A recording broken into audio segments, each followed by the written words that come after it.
राष्ट्रवादी काँग्रेसकडून धाराशिवमधील पूरग्रस्त महिलांसाठी सॅनिटरी पॅड आणि साड्यांचं वाटप करण्यात आलंय। राष्ट्रवादीच्या नेत्या रुपाली ठोंबरेंनी तातडीनं मदत करण्याचं आश्वासन दिलं होतं आणि त्यानंतर पूरग्रस्त भागामध्ये सॅनिटरी पॅड आणि साड्यांचं वाटप करण्यात आलं। आणि या संदर्भात बोलण्यासाठी आपल्यासोबत स्वतः रुपाली ठोंबरे पाटील जोडल्या गेलेल्या आहेत। रुपालीजी, तुम्ही या पूरग्रस्त भागामधील महिलांना मदतीचा हात पुढे केलेला आहे।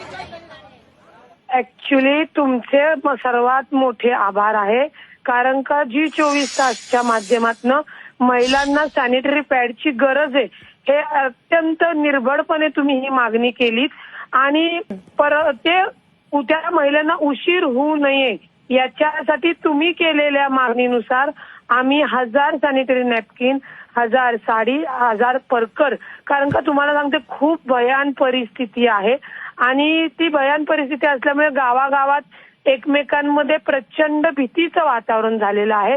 महिला प्रेग्नेंट आहेत, त्यांची सुद्धा आरोग्याची सगळी तपासणी होणं गरजेचं आहे।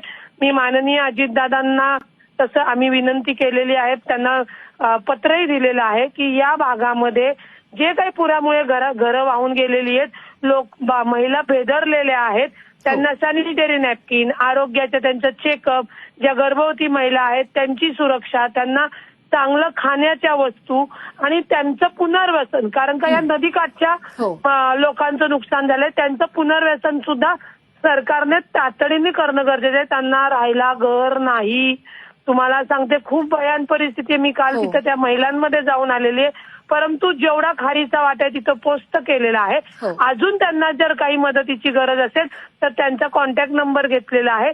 संस्था समाजसेवी ज्या संस्था आहेत सेवाभावी त्यांचं सुद्धा मी कनेक्ट करून देतेय की जेणेकरून त्यांना जीवन जगायला सुखकर झालेलं आहे।